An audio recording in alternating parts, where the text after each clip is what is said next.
한 번은 포천 가는 길에서 조그마한 음식점에 들어갔습니다. 음식을 시키려다가 벽을 보니까 그 나무로 만든 액자가 있었습니다. 그리고 거기에 흔히 말하는 인두 같은 것으로 지져진 글자가 있었습니다. 그 글자가 시미종대. 그리고서 그 옆에는 매직으로 욥기 8장 7절 이렇게 쓰여져 있더라고요. 무슨 뜻인지 알겠지요? 시미종대. 오늘 말씀의 제목입니다. 시작은 미약하였으나 마지막은 창대하다. 시작은 미약하였으나 나중은 창대하다. 한자어로 고사성어는 아닙니다. 그런데 시미종대라고 하는, 시작은 미약하였지만 나중에는 창대해진다.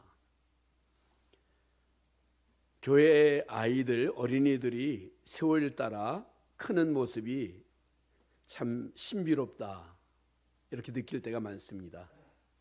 아이들을 위해서 기도해 줄 때에 목사가 제일 많이 기도하는 내용이, 또 말씀을 전해주는 내용이 누가복음 2장입니다. 거기 40절에 보면 아기가 자라며 강하여지고 지혜가 충만하며 하나님의 은혜가 그 위에 있더라. 누구의 이야기냐면은 아기 예수의 이야기입니다. 그리고 그 같은 누가복음 2장에 52절에 보면 예수는 지혜와 키가 자라가며 하나님과 사람에게 더욱 사랑스러워 가시더라. 이것은 예수님이 12살 청소년이 되어질 때 성전에 들어갔다가 이제 길을 잃어버린 그 사건 속에서 나오는 이야기입니다. 그래서 처음에는 아기가 자라며 강하여지고 지혜가 충만하며 하나님의 은혜가 그 위에 있다. 예수는 지혜와 키가 자라가며 하나님과 사람에게 더욱 사랑스러워 가시더라. 키도 자라고 지혜도 자라고 믿음도 자라고 강해지는 것, 그리고 하나님과 사람에게 사랑받는 존재가 되는 것, 그게 바로 축복이죠. 이 구절을 가지고서 이렇게 많이 말을 합니다. 큰 사람이 되라, 창대해져라. 이런 축복을 많이 해줍니다. 이러한 창대해지고 큰 사람이 되라는 것은 이 세상 모든 부모의 소원이기도 하고 목사로서 교회 아이들에 대한 마음의 소원이기도 합니다. 그것만이 아니라 성도들의 삶과 가정과 직장, 범사가 잘 되기를 원하는 그런 목사의 마음, 성도들을 향한 기도할 때마다 하는 마음이기도 합니다. 창세기 1장에 보면 하나님이 처음 사람을 만드시고 나서 주셨던 말씀이, 하나님이 아담과 하와에게 복을 주시고 생육하고 번성하고 땅에 충만하고 땅을 정복하라. 모든 피조물, 바다의 물고기와 하늘의 새와 땅에 움직이는 모든 생물을 다스리라. 이 말씀도 다른 말로 표현하게 되면 점점 커지고 다스리고 이런 축복의 말씀이었습니다. 이렇게 생각해 볼 때 하나님께서 인생들을 향한, 특별히 성도들을 향한 마음은 잘 되는 겁니다. 창대해지는 것이죠. 많은 사람들이 좋아하는 성경 구절 가운데 요한 3서 2절이 있습니다. 사도 요한이 축복을 한 겁니다. 내 영혼이 잘됨 같이 내가 범사에 잘되고 육체가 강건해지기를 원한다. 영혼이 잘되고 범사가 잘되고 육신이 강건해지는 것. 그래서 어떤 목사님은 용감하게 이 구절을 삼박자 구원이라고 표현을 하기도 했습니다. 그랬다가 신학자들한테 질책을 받았죠. 왜냐하면은 거기다가 어떻게 구원이라는 이름을 쓰느냐. 근데 삼박자 축복은 맞아요. 영혼도 잘되고 범사가 잘되고 육체도 강건해지기를 원하는 것. 이러한 마음의 소원이 있어요. 저도 성도들을 향한. 오늘 본문의 말씀으로 돌아가 보면 욥기 8장입니다. 동방의 의인이었던 욥의 이야기입니다. 이 이야기는 소설이냐 실제적인 이야기냐라고 하는 논쟁이 있지만 성경에 기록된 것을 보면 실제 한 사람의 이야기다 이렇게 볼 수 있습니다. 욥이라고 하는 사람이 정말 평안하고 믿음도 갖고 그리고 은혜 속에서 잘 되고 있었는데 갑자기 예고도 없이 예기치 않았던 그런 재앙이 왔습니다. 고난이 왔습니다. 그것도 보통 고난이 아니었습니다. 이 고난은 자신의 자식들 그리고 집이 무너지고 재산이 없어지고 또 외부의 적들이 쳐들어오고 몸에 악창이 생기고 그러니까 사방으로 우겨싸임을 당한 견딜 수 없는 정말 이 정도의 재난과 고난이 오면 누구든지 그렇게 이야기할 수밖에 없을 정도로 스스로 삶을 마감하고 싶고 누군가가 나의 삶을 그만 멈춰줬으면 좋겠다고 하는 생각이 들 수 있을 정도의 고난이 욥에게 찾아왔습니다. 그런데 그 고난과 역경 가운데서 이 고난을 이겼던 한 사람의 이야기죠. 많은 사람들이 그렇게 말할 겁니다. 욥이 나중에 잘 됐다 하더라도 욥과 같은 인생은 살고 싶지 않다. 맞아요. 나중에 크게 잘 되지 않더라도 욥과 같은 고난이나 힘듦이나 역경은 없는 것, 없었으면 하는 것. 저도 그런 마음을 갖고 있습니다.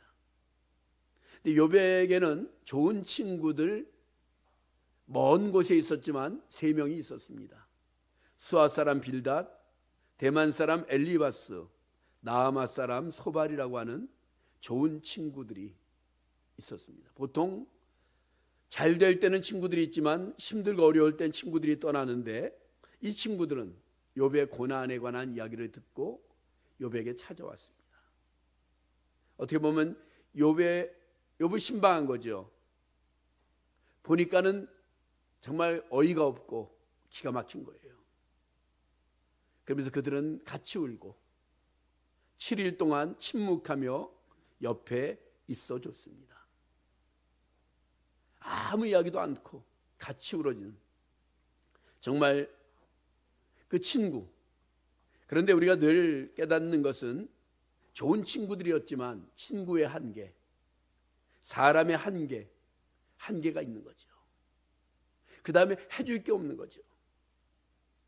그래서 이제 욥의 친구들이 드디어 말을 꺼내기 시작합니다. 욥과 논쟁이 벌어졌어요.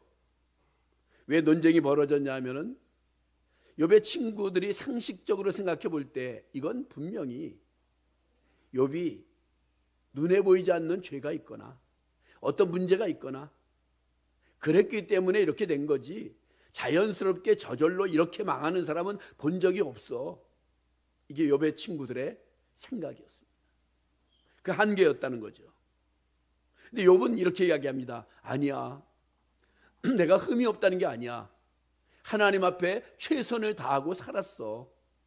정말 하나님 앞에 열심히 살았어. 바르게 살려고 노력했어. 그런데 이게 무슨 일인지 난 잘 모르겠어. 이런 논쟁들이 오랫동안 있었죠. 그러다가 이제 수아 사람 빌닷이 책망을 하다가 주었던 말씀 중에 하나가 오늘 본문이에요. 그러면서 내 시작은 미약하였으나 내 나중은 심히 창대할 것이라고 하는 말씀을 했는데 성도들은 이제 앞뒤 생각 없이 이 말씀만 붙들고 좋아할 때가 참 많죠. 물론 좋은 말씀이에요. 귀한 말씀입니다. 인생은 다양하죠. 시작도 미약하고 나중도 미약한 인생도 있어요. 시작은 그래도 괜찮았는데 나중은 약해지는 인생도 있습니다. 시작도 나중도 크게 다르지 않은 인생들이 있다는 거죠. 시작은 미약하였지만 나중에는 창대해지는 그런 인생들도 있습니다. 우리는 제가 여러 4종류의 인생을 말했는데 가능만 하면 나중이 창대해지는, 시작도 창대하고 나중도 창대하면 좋겠지만 일단 나중은 창대해지는 그런 인생이었으면 하는 마음을 우리 모두가 갖고 있죠. 그것이 바로 누구나 살고 싶은 그런 인생입니다. 누구나 살고 싶은 인생. 시작은 미약하였으나 나중에는 창대해지는, 점점 좋아지는, 점점 커지는, 점점 행복해지는 그러한 인생이죠. 물질적인 창대만을 말하는 것이 아니라 모든 영역과 모든 상황에서, 나의 모든 상황, 영적인 것을 포함해서 바로 거기에서 이런 인생을 원하는 거죠.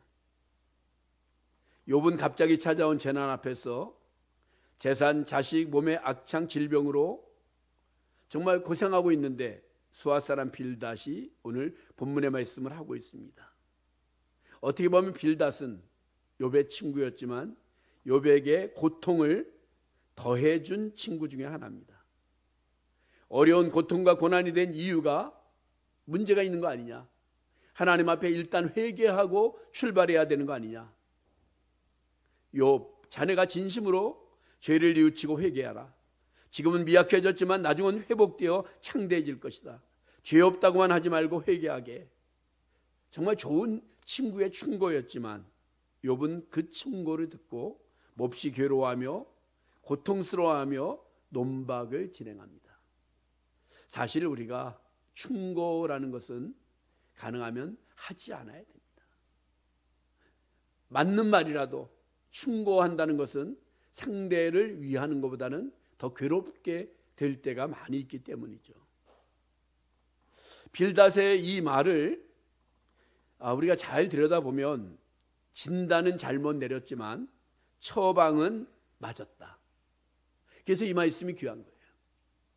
진단은 잘못 내렸어요. 이 사람이 아픈 것은 이것 때문이다라고 하는 진단은 잘못 내렸지만 처방은 맞았어요. 그러니까 이 사람은 아주 명의입니다. 진단은 환자의 상태는 잘못 알았지만 거기에 대한 처방은 틀리지 않았다. 전도서 9장 11절 이하에 보면 내가 돌이켜 해 아래서 보니 빠른 경주자라고 선착하는 것이 아니며 용사들이라고 전쟁에서 이기는 것이 아니다. 지혜자라고 식물을 얻는 것도 아니고 명철자라고 그 재물을 얻는 것도 아니며 지식인들이라고 은총을 입은 것도 아니니 이는 시기와 우연이 이 모든 자에게 임함이라. 시기와 우연이 모든 자에게 임한다는 것, 이것은 우리가 때가 있다라는 것을 말해주는 내용이기도 하죠. 어떤 사람이 글 쓴 내용을 보니까 제가 오늘 이야기한 시미종대만이 아니라 시대종미, 시미종미, 시보종미 이런 식으로 시작은 미약하고 나중에 이런 것을 제가 아까 말씀드린 것을 적은 글도 본 적이 있습니다. 창대해지는 축복받은 인생을 어떻게 살 것인가? 인생은 경주자와 같죠. 출발점이 다 다르죠. 그런데 인생은 여기에서 주는 교훈은 역전이 가능한 것이 인생이다. 이것을 우리에게 말해주고 있습니다. 아브라함과 이삭과 야곱과 요셉의 이야기들을 보게 되면 어떻게 보면 흥미진진합니다. 아브라함은 복의 근원이었어요.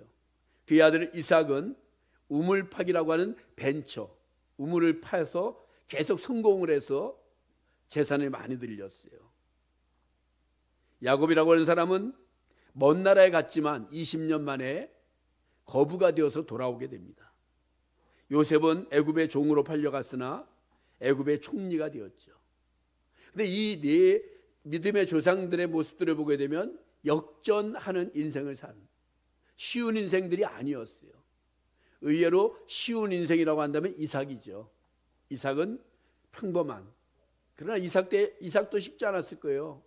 왜냐하면 대단한 아버지와 대단한 아들 사이에 끼어 있는 그 이삭의 모습 때문에 그것도 역시 괴로웠을 거예요.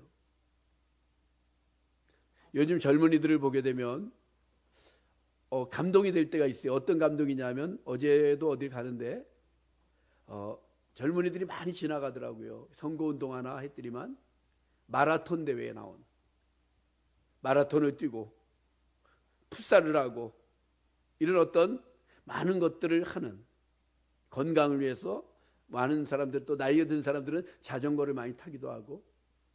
그런데 자전거를 탄다거나 아니면 마라톤을 한다든가 처음부터까지 천천히 뛸 수도 있지만 거기서 주는 교훈 중에 하나가 언제든지 역전이 가능하다.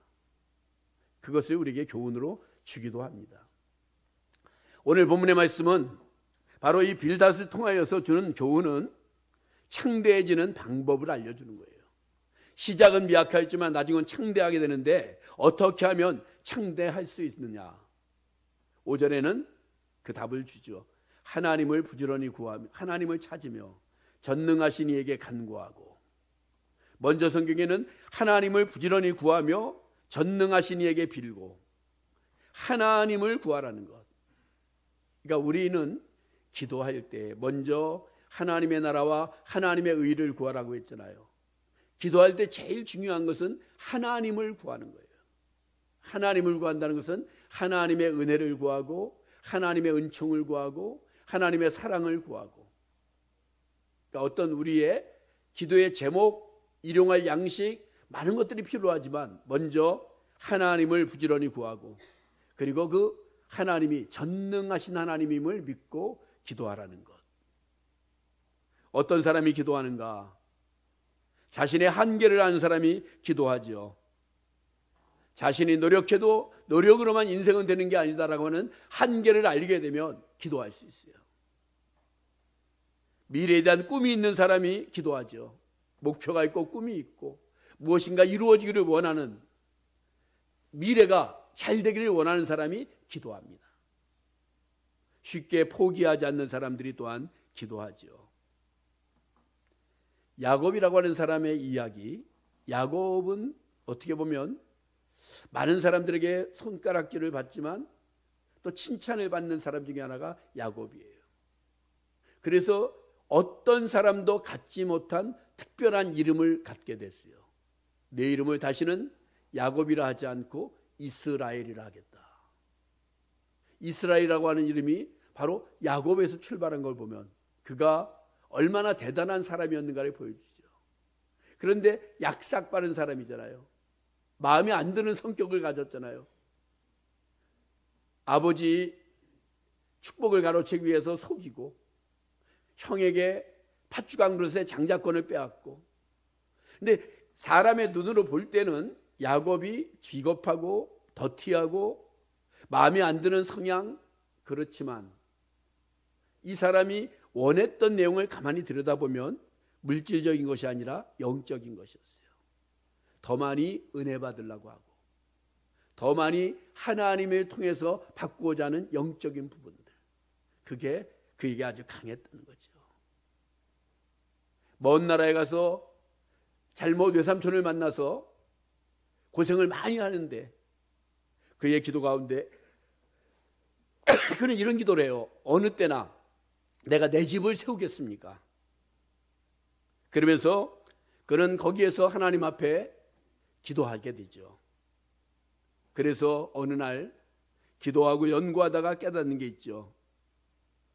특별한 은총으로 인해서 돌연변이와 변종, 아주 적은 그것이 많게 되어지는 버드나무와 살구나무와 신풍나무 푸른 가지를 벗겨 신문이를 내고 그 벗긴 가지를 개울가 짐승들에게 물을 먹는 구유 앞에 새기고.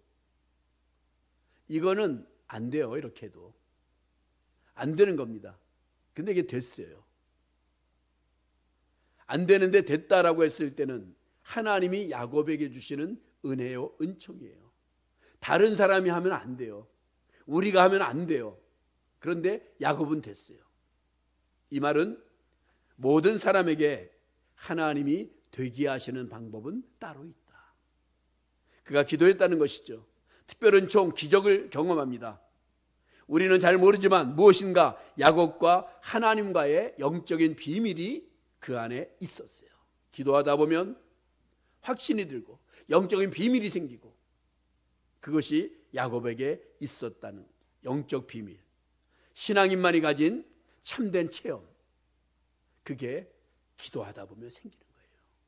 하고 또 하다 보면 어떤 사람이 보기에는, 다른 사람이 보기에는 저거 안 될 텐데 하는데도 불구하고 응답받은 길을 가면 되어지는, 그것이 바로 영적 체험이며 영적인 비밀이에요. 그가 창세기 32장 10절에서 주께서 종에게 베풀어 주신 모든 은총과 진리를 조금이나마 감당할 수 없사오나 내가 이 지팡이 하나만 가지고 요단을 건넜더니 지금은 2때나 이루었다라고 하나님 앞에 감사하는, 꿈이 있는 사람은 기도하고 기도하는 사람은 꿈이 있고 그 꿈을 포기하지 않는 그런 사람이었던 것을 보게 되죠. 그래서 하나님을 부지런히 구하며 전능하신 이에게 빌고, 또 한 가지가 나오죠. 청결하고 정직하면 반드시 하나님이 도우신다. 부지런한 사람. 잠언 10장 4절에 보면 손을 게으르게 놀리는 자는 가난하게 되고 손이 부지런한 자는 부하게 된다. 잠언 12장 24절 부지런한 자의 손은 사람을 다스리게 되고 게으른 자는 부림을 받는다. 오늘 본문의 말씀에 청결하고 정직하면이라고 했죠. 원문을 보게 되면 부지런하여 청결하고 정직하면, 부지런히 먼저 나옵니다. 청결한 사람. 청결은 바로 성결한 사람을 의미하죠. 성결교회를 만든 사람은 이 말씀을 붙들고 어떤 성결이 최고다라고 생각해서 성결교회, 우리나라 성결교회는 외국에는 없어요. 우리나라에서 독자적으로 개발한 교단이 성결교회예요. 기독교 성결교회, 예수교 성결교회가 있지만 성결이 최고다, 그렇게 생각하는 거죠. 시편 24편에 보면 여호와의 산에 오를 자 누구며 그 거룩한 곳에 설 자가 누구인고 곧 손이 깨끗하며 마음이 청결하고. 마태복음 5장에서 우리 예수님께서 마음이 청결한 자는 복이 있나니 그들이 하나님을 볼 것이며, 우리는 청결한 사람, 마음이 청결한 사람, 그러니까 마음에 우리의 죄를 멀리하고 하나님 앞에서 우리의 마음을 깨끗하게 계속 만드는 사람. 성결. 여호수아서 3장 5절에 보면 요단을 건너기 전에 여호수아가 백성들에게 말하죠. 너희는 스스로 성결케 하고 그리고 정직한 사람. 여호와는 해요 방패시라. 여호와께서 은혜와 영화를 주시며 정직히 행하는 자에게 좋은 것을 아끼지 아니하신다. 서양 격언에 보니까 사람이 성공을 위해 아무리 땀을 많이 흘려도 하나님의 복이 임하지 않으면 안 된다. 그러나 사람이 땀을 흘리지 않으면 하나님은 돕지 않는다. 하나님의 도우심을 구하며 열심히 땀 흘리는 정직한 노력이 반드시 열매를 거둔다.